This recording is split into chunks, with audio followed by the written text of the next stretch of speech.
Ama huo ndo mtihani ambao Mungu anakwenda kuangalia. Mfano, Ibrahimu ilibidi aamini kwamba nitafanywa baba wa mataifa. Ilibidi aamini kwamba nitakuwa mkuu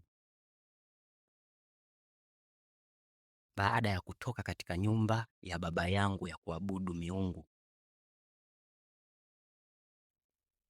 Kwa hiyo, Shetani ndiye anayetuletea majaribu akitaka tudondoke.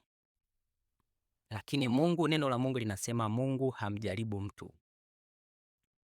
Kuna tofauti kati ya mitihani na majaribu. Mtihani au testi ambayo inaletwa na Mungu, Mungu anakuwa anataka ufaulu ule mtihani. Lakini Shetani anapoleta jaribu au temptation, anachokuwa anataka wewe uanguke na kuliacha neno la Mungu na kufata wazo ambalo si la kimungu, wazo ambalo litakwenda kushifti maisha yako, kubadili njia yako nzima.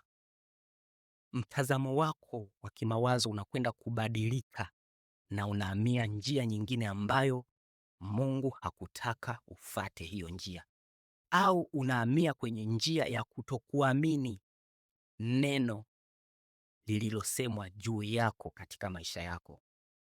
Unakuwa umeanguka katika mtego na jaribu au temptation iliyoletwa kwako na Shetani. Sasa na pia ni Roho Mtakatifu anaweza akakuongoza to the temptation. Kwa hiyo ndio maana tunasema majaribu na magumu katika maisha ni hili kuweza kukupa uwezo katika nafsi yako.